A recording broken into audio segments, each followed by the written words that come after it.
गुरु ब्रह्म महिमा अलेख शरण। नमस्कार दर्शक वृंद, आपण मानंकु आजिर राशिफल कार्यक्रम रे मु एस कुमार स्वागत जनाउछि।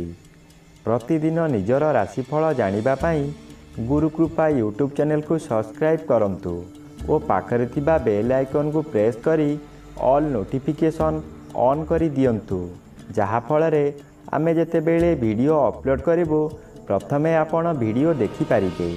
आमर यही वीडियो रे आपण संपूर्ण पंचांग सहित मेष ठारू मीन पर्यंत 12 गोटी राशिर राशिफल विषय रे जानि पारिबे। वीडियो को दयाकरी शेष पर्यंत देखंतु। वीडियोटी भल लागिथिले वीडियो को लाइक करंतु एवं आपणक प्रियजन पाखु शेयर करी जणांतु। एबे आसंतु जानिबा आज दिनर संपूर्ण पंचांग विषय। आज 2025 मसीहा जुलाई मास 6 तारिख रविवार, दिल्ली स्वराब्द सन 1432 साल, स्वाधीन भारताब्द 78 वर्ष, महिमाद 198 वर्ष। उत्कल गजपति श्री श्री गजपति दिव्यसिंह देव महाराजांकर 68 अंक। सौरस्व आषाढ़ मास 22 दिन, चांद्रमते आषाढ़ शुक्ल पक्ष एकादशी तिथि, रात्रि 10 घंटा 23 मिनिट पर्यंत। आजिर सूर्योदय विरजा क्षेत्र को 5 घंटा 15 मिनिट, मिथुन लग्न 3 दंड 38 लिता गते उदय। आजिर सूर्यास्त विरजा क्षेत्र को 6 घंटा 24 मिनिट, धनु लग्न 3 दंड 32 लिता गते अस्त। आज तुला चंद्र अपराह्न 5 घंटा 39 मिनिट पर्यंत, एहा परे बिछा चंद्र विशाखा नक्षत्र रात्रि 12 घंटा 15 मिनिट पर्यंत। आज जन्मित शिशुर तुला राशि वैश्यवर्ण दानवगण, अपराह्न 5 घंटा 39 मिनिट गते बिछा राशि विप्रवर्ण दानवगण एवं रात्रि 12 घंटा 15 मिनिट गते देवगण। आज मृत व्यक्तिर 2 पाद पुष्कर दोष, रात्रि 10 घंटा 23 मिनिट गते 3 पाद पुष्कर दोष, पुनश्च रात्रि 12 घंटा 15 मिनिट गते 2 पाद पुष्कर दोष। निषिद्ध खाद्य आज शिंब भोजन निषेध अटे। आजिर अमृत जोग दिबा 6 घंटा 57 मिनिट गते 9 घंटा 7 मिनिट मध्ये, दिबा 12 घंटा 13 मिनिट गते 2 घंटा 53 मिनिट मध्ये, अस्तरु रात्रि 7 घंटा 47 मिनिट मध्ये एवं रात्रि 10 घंटा 39 मिनिट गते 12 घंटा 51 मिनिट मध्ये। आजिर महेंद्र जोग अपराह्न 4 घंटा 41 मिनिट गते 5 घंटा 15 मिनिट मध्ये। आजिर काल बेला एवं बार बेला दिबा 9 घंटा 15 मिनिट गते 1 घंटा 32 मिनिट मध्ये। आजिर काल रात्रि रात्रि 1 घंटा 16 मिनिट गते 2 घंटा 16 मिनिट मध्ये। आजिर राहु काल अपराह्न 4 घंटा 30 मिनिट ठारू 6 घंटा मध्यरे। आजिर घात चंद्र नाही, घात नक्षत्र नाही, घात तिथि नाही। मेष राशिर घात बार। प्रिय बंधुगण, एबे आसंतु जानिबा मेष ठारू मीन पर्यंत 12 गोटी राशिर राशिफल विषय रे।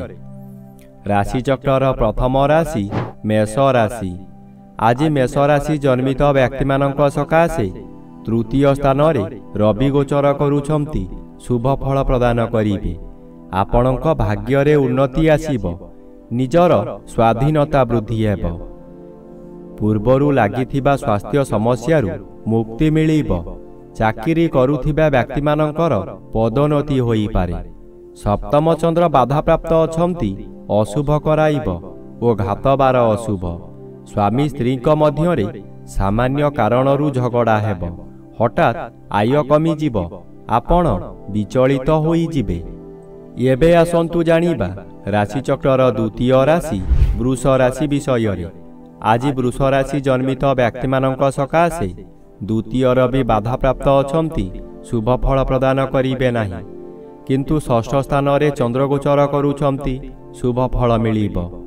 ପୂର୍ବରୁ ଲାଗିଥିବା ଶତ୍ରୁମାନେ ଦୂରେଇ ଯିବେ। ଆପଣଙ୍କୁ ଦେଖିଲା ମାତ୍ରେ ଶତ୍ରୁମାନେ ମିତ୍ରତା କରି ବସିବେ। ଶରୀର ଏହି ସମୟରେ ସୁସ୍ଥ ରହିବ। ଆପଣଙ୍କର ମନୋବଳ ବୃଦ୍ଧି ହେବ। ଆପଣ ଆଜି ଯେଉଁ କର୍ମ କରିବେ ତହିଁରେ ସଫଳତା ନିଶ୍ଚୟ ମିଳିବ।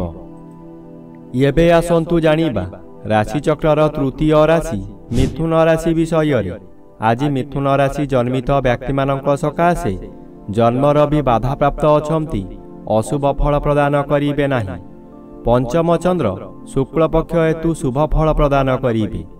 ପୂର୍ବ ରୋଗରୁ ସାମୟିକ ଭାବରେ ମୁକ୍ତି ମିଳିବ। ମନରେ ଆଶାର ଆଲୋକ ଦେଖାଦେବ। ଆପଣ ଆଜି ଯାହାକୁ ଯାହା କହିବେ ତାହା ବେଦରଗାର ହେବ। ଯେଉଁ କାର୍ଯ୍ୟ କରିବାକୁ ଚାହିଁ କରିପାରୁନଥିଲେ ତାହା କଷ୍ଟରେ ହେଉ ପଛେ କରିପାରିବେ। ଦେହର ତାପମାତ୍ରା ବଢ଼ିପାରେ। ଆପଣ ବ୍ୟତିବ୍ୟସ୍ତ ହୋଇପାରନ୍ତି। ଏବେ ଆସନ୍ତୁ ଜାଣିବା ରାଶିଚକ୍ରର ଚତୁର୍ଥ ରାଶି କର୍କଟ ରାଶି ବିଷୟରେ। ଆଜି କର୍କଟ ରାଶି ଜନ୍ମିତ ବ୍ୟକ୍ତିମାନଙ୍କ ସକାଶେ ଦ୍ୱାଦଶର ବି ବାଧାପ୍ରାପ୍ତ ଅଛନ୍ତି, ଅଶୁଭ ଫଳ କମ୍ ପ୍ରଦାନ କରିବେ। କିନ୍ତୁ ଚତୁର୍ଥ ସ୍ଥାନରେ ଚନ୍ଦ୍ରଗୋଚର କରୁଥିବାରୁ ଆପଣଙ୍କର ଦିନଟି ଅଶୁଭରେ କଟିବ।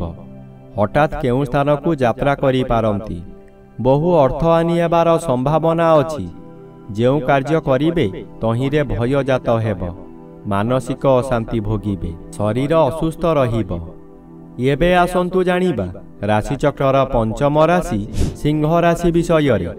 ଆଜି ସିଂହ ରାଶି ଜନ୍ମିତ ବ୍ୟକ୍ତିମାନଙ୍କ ସକାଶେ ତୃତୀୟ ଚନ୍ଦ୍ର ଶୁଭ ଓ ଏକାଦଶର ବି ଶୁଭ ଫଳ ପ୍ରଦାନ କରିବେ। ଆପଣଙ୍କର ପୂର୍ବରୁ ବାକି ଥିବା ସମସ୍ତ କାର୍ଯ୍ୟ ଆଜି ସମ୍ପୂର୍ଣ୍ଣ କରିପାରିବେ। ବହୁ ପ୍ରତୀକ୍ଷିତ ବ୍ୟକ୍ତିଙ୍କର ସାହାଯ୍ୟରେ ଆପଣ ଧନ ଲାଭର ସୁଯୋଗ ପାଇବେ। ଯେପରି ଲଟେରୀ ଜୁଆରୁ ଅର୍ଥ ମିଳେ ସେହିପରି ଅପର୍ଯ୍ୟାପ୍ତ ଧନର ମାଲିକ ହେବେ। ଆପଣ ଯେଉଁ କାର୍ଯ୍ୟ କରିବେ ତହିଁରେ ସଫଳତା ନିଶ୍ଚୟ ମିଳିବ।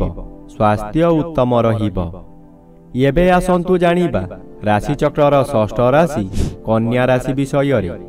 ଆଜି କନ୍ୟା ରାଶି ଜନ୍ମିତ ବ୍ୟକ୍ତିମାନଙ୍କ ସକାଶେ ଦଶମ ସ୍ଥାନରେ ରବି ଓ ଦ୍ୱିତୀୟ ସ୍ଥାନରେ ଚନ୍ଦ୍ରଗୋଚର କରୁଥିବାରୁ ଶୁଭ ଫଳ ମିଳିବ।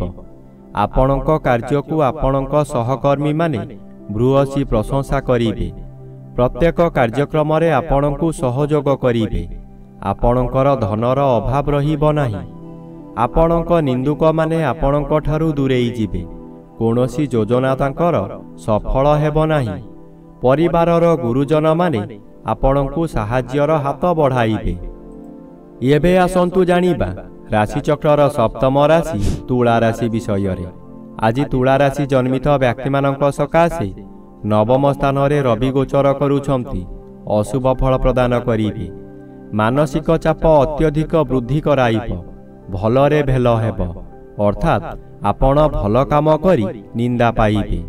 କାହାରି ପ୍ରରୋଚନାରେ ଆପଣ ବିଦେଶକୁ ଗ୍ରସ୍ତ କରି ଆବଶ୍ୟକଠାରୁ ଅଧିକ ଖର୍ଚ୍ଚ କରିବେ। ଶତ୍ରୁମାନେ ଚତୁର୍ଦିଗରୁ ଘେରିଯିବେ। ହଠାତ୍ ବିପଦ ମାଡ଼ି ଆସିବ। ମାନସିକ ଚାପ ବୃଦ୍ଧି ହେବା ଫଳରେ ଆପଣ ଭୁଲ ପଦକ୍ଷେପ ନେଇପାରନ୍ତି। ଏବେ ଆସନ୍ତୁ ଜାଣିବା ରାଶିଚକ୍ରର ଅଷ୍ଟମ ରାଶି ବିଛା ରାଶି ବିଷୟରେ। ଆଜି ବିଛା ରାଶି ଜନ୍ମିତ ବ୍ୟକ୍ତିମାନଙ୍କ ସକାଶେ ଅଷ୍ଟମର ବି ବାଧାପ୍ରାପ୍ତ ଅଛନ୍ତି, ଅଶୁଭ ଫଳ କମ୍ ପ୍ରଦାନ କରିବେ। ଦ୍ୱାଦଶ ସ୍ଥାନରେ ଚନ୍ଦ୍ରଗୋଚର କରୁଛନ୍ତି, ଅଶୁଭ ଫଳ ପ୍ରଦାନ କରିବେ। ମନରେ ଦୁଶ୍ଚିନ୍ତା ବଢ଼ିଯିବ। ହଠାତ୍ ଏପରି ପରିସ୍ଥିତି ଆସିବ ଯେ ବହୁ ବ୍ୟୟ କରିବାକୁ ବାଧ୍ୟ ହେବେ। ଦ୍ୱାଦଶ ଚନ୍ଦ୍ର ଆପଣଙ୍କୁ ଅନ୍ଧ ଭଳି କାର୍ଯ୍ୟ କରାଇବ। ଆପଣ କାହା ଉପଦେଶକୁ ଗ୍ରହଣ ନ କରି ବହୁ ବିପଦରେ ପଡ଼ିବେ। ଏବେ ଆସନ୍ତୁ ଜାଣିବା ରାଶିଚକ୍ରର ନବମ ରାଶି ଧନୁ ରାଶି ବିଷୟରେ।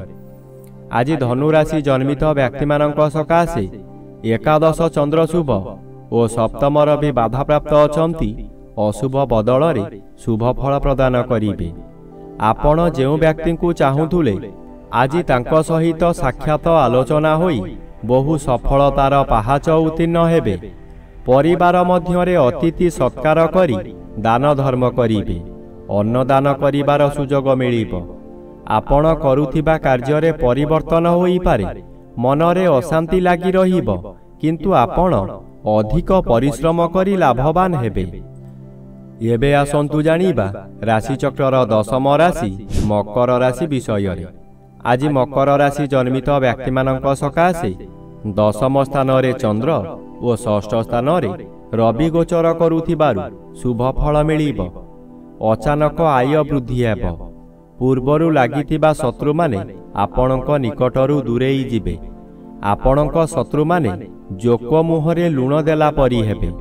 ପାରିବାରିକ ସୁଖରେ ଆନନ୍ଦ ମିଳିବ। ଆପଣ କରୁଥିବା ବ୍ୟବସାୟରେ ପ୍ରଚୁର ପରିମାଣର ଲାଭ ହେବ। ନୂତନ ବ୍ୟବସାୟ ମଧ୍ୟ ଆରମ୍ଭ କରିପାରନ୍ତି। ଆଜି ବିଭିନ୍ନ ଦିଗରୁ ଅର୍ଥ ଲାଭର ଯୋଗ ରହୁଛି। ଏବେ ଆସନ୍ତୁ ଜାଣିବା ରାଶିଚକ୍ରର ଏକାଦଶ ରାଶି କୁମ୍ଭ ରାଶି ବିଷୟରେ। ଆଜି କୁମ୍ଭ ରାଶି ଜନ୍ମିତ ବ୍ୟକ୍ତିମାନଙ୍କ ସକାଶେ ପଞ୍ଚମ ରବି ଅନ୍ୟ ଗ୍ରହ ଦ୍ୱାରା ବାଧା ପାଉଥିବାରୁ ଅଶୁଭ ଫଳ ପ୍ରଦାନ କରିବେ। ଏହି ସମୟରେ ଆପଣଙ୍କର ପୂର୍ବରୁ ଚାଲିଥିବା କେସ୍ର ତାରିଖ ଘୁଞ୍ଚିପାରେ। ସନ୍ତାନ ପୀଡ଼ା ଦେଖା ଦେଇପାରେ, ଯାହାଦ୍ୱାରା କି ବହୁ ଅର୍ଥ ହାନି ହେବ। ନବମ ସ୍ଥାନରେ ଚନ୍ଦ୍ରଗୋଚର କରୁଛନ୍ତି। ଶୁକ୍ଳପକ୍ଷ ହେତୁ ଶୁଭ ଫଳ ପ୍ରଦାନ କରିବେ। ଯାହା ପୂର୍ବରୁ ଚାହୁଁଥିଲେ ତାହା ପୂରଣ କରି ଆନନ୍ଦ ପାଇବେ। ପରିବାରର ଗୁରୁଜନମାନେ ଆଶୀର୍ବାଦ କରିବେ। ଦୈବୀ କୃପା ଠିକ୍ ସମୟରେ ମିଳିବ। ଏବେ ଆସନ୍ତୁ ଜାଣିବା ରାଶିଚକ୍ରର ଦ୍ୱାଦଶ ବା ଶେଷ ରାଶି ମୀନ ରାଶି ବିଷୟରେ। ଆଜି ମୀନ ରାଶି ଜନ୍ମିତ ବ୍ୟକ୍ତିମାନଙ୍କ ସକାଶେ ଚତୁର୍ଥ ରବି ବାଧାପ୍ରାପ୍ତ ଅଛନ୍ତି। ଅଶୁଭ ଫଳ ପ୍ରଦାନ କରିବେ ନାହିଁ, କିନ୍ତୁ ଅଷ୍ଟମ ସ୍ଥାନରେ ଚନ୍ଦ୍ରଗୋଚର କରୁଥିବାରୁ ଆପଣଙ୍କର ବହୁ ଅସୁବିଧାମାନ ଦେଖାଦେବ। ଭାଇ ବନ୍ଧୁ କୁଟୁମ୍ବମାନେ ଆପଣଙ୍କୁ ବିରୋଧ କରି ଲୋକହସା କରାଇବେ। ବିଭିନ୍ନ ଦିଗରୁ କ୍ଷତି ପହଞ୍ଚାଇବେ। ଆପଣଙ୍କର ନିନ୍ଦାଗାନ କରିବେ। ବ୍ୟବସାୟ କେନ୍ଦ୍ରରେ ଚୋରି ଡକାୟତି ହୋଇପାରେ। କର୍ମଚାରୀମାନେ ଅମାନିଆ ହୋଇଯିବେ। ଶରୀରରେ ଆଘାତ ମଧ୍ୟ ଲାଗିପାରେ।